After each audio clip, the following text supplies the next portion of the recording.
Hello everyone, welcome to a new episode of This is China. Today I'm going to be talking about money.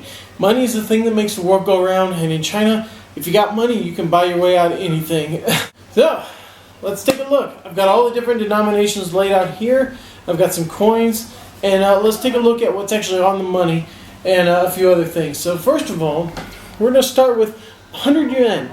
This is the biggest denomination of Chinese currency, and as you can see, Chairman Mao is on the front. But wait, there's more. Who's on the front of the 50? Can it be Chairman Mao? Oh wait, who's on the front of the 20? Could it be Chairman Mao? Chairman Mao, Chairman Mao, and Chairman Mao. Oh my God, he's on everything. But wait, what about this little money? These small things, what are these called? Well, these are the building blocks of Chinese currency. This is Wu Jiao or Wu Mao, and this is Yi Jiao or Yi Mao. And these are tenths of the yuan. And this is 5/10. This is half of 1 RMB. This is 1/10 of 1 RMB. You'll notice that these are different because they have got, well, just normal people. They may be workers or they're minorities. But the reason that this is that these are the building blocks of the Chinese RMB. And these people are the building blocks of China, so you can think of it as representing that. Chairman Mao is the great leader, the great helmsman, and all of that. So he's on all the the big money, and these people are the building blocks. So they're on the small money. Why everything's really crazy now.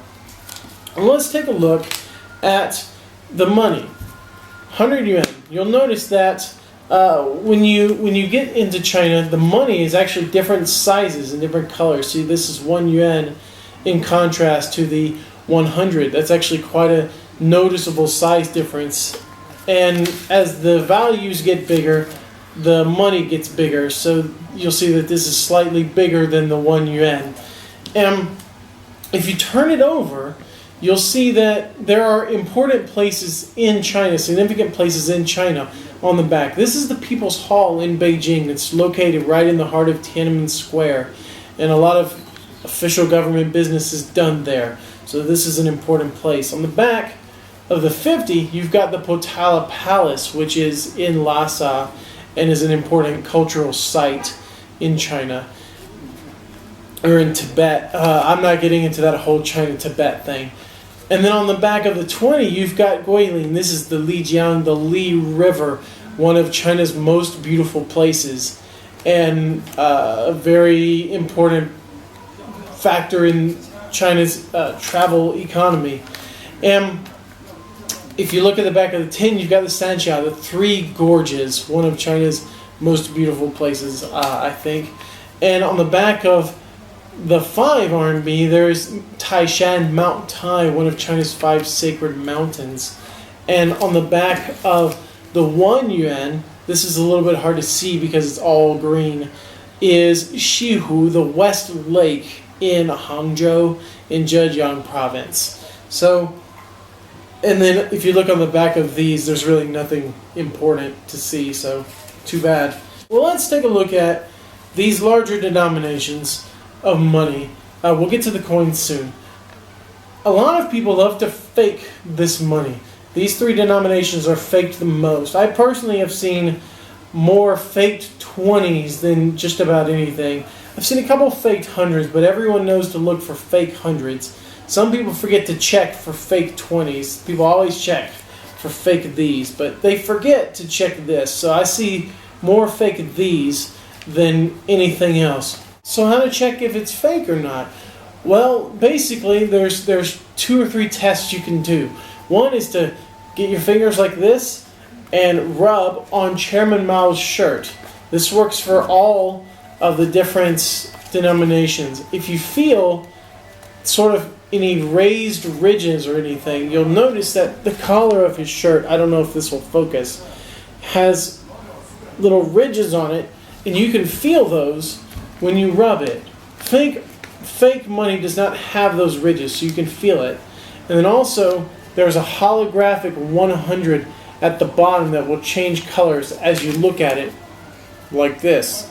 So, and then also there's a strip that runs down this part of the money. So if it's continuous and it doesn't stop, then that is real. So those are 3 basic things you can do to check. Is this real or is this fake? There are also watermarks of Chairman Mao, and then there's another watermark of 50 right here. But you can check this hologram, the collar, and then the metal strip that runs down in the 50 and the 100. The 20 also has that strip as well. So it works for all 3 of those. But no one fakes these. Who's going to fake 5 and 10 and 1 yuan? No one's going to do that, I don't think. That seems like a waste of time. All right, well, let's take a look at the coins here.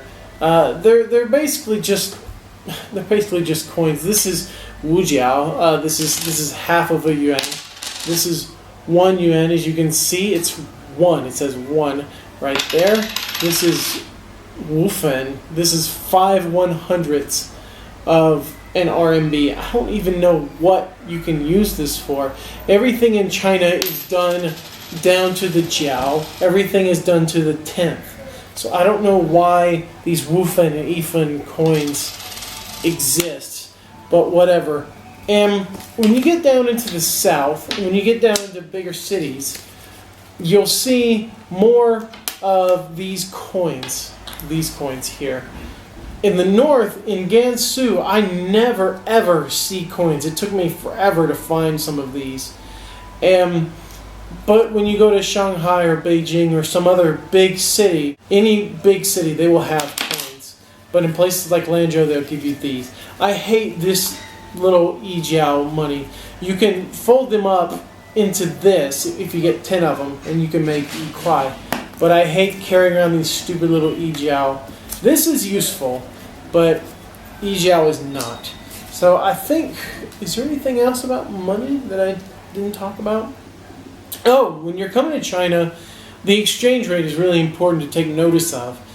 If you're coming from the USA or you're coming from Europe, the exchange rate is going to be very favorable to you. The British pound, 1 British pound is worth 10.66 yuan right now.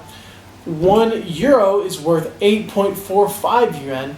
And 1 American dollar is worth 6.22 yuan. I checked this earlier today. So when you come to China, you're like, oh my God, everything is so cheap. You can get a Coca-Cola for 50 American cents. You can get a giant bottle of water like this for what is this? It's like less than $1. You can get food. You can get all kinds of great souvenirs. You can buy clothes for a very reasonable price coming to China. But when you go back home, unfortunately, that exchange rate sucks for you. I know when I go home, it takes all my money because I don't make much money here, even by Chinese standards. So the exchange rate kills me when I go home. I hate it. I think that's about it for money. So I guess I hope that the video was educational. May not have been entertaining, but at least it was education. You can learn a little bit about what makes the world go round in China. World go round in China. I don't know what I'm talking about. See you guys later.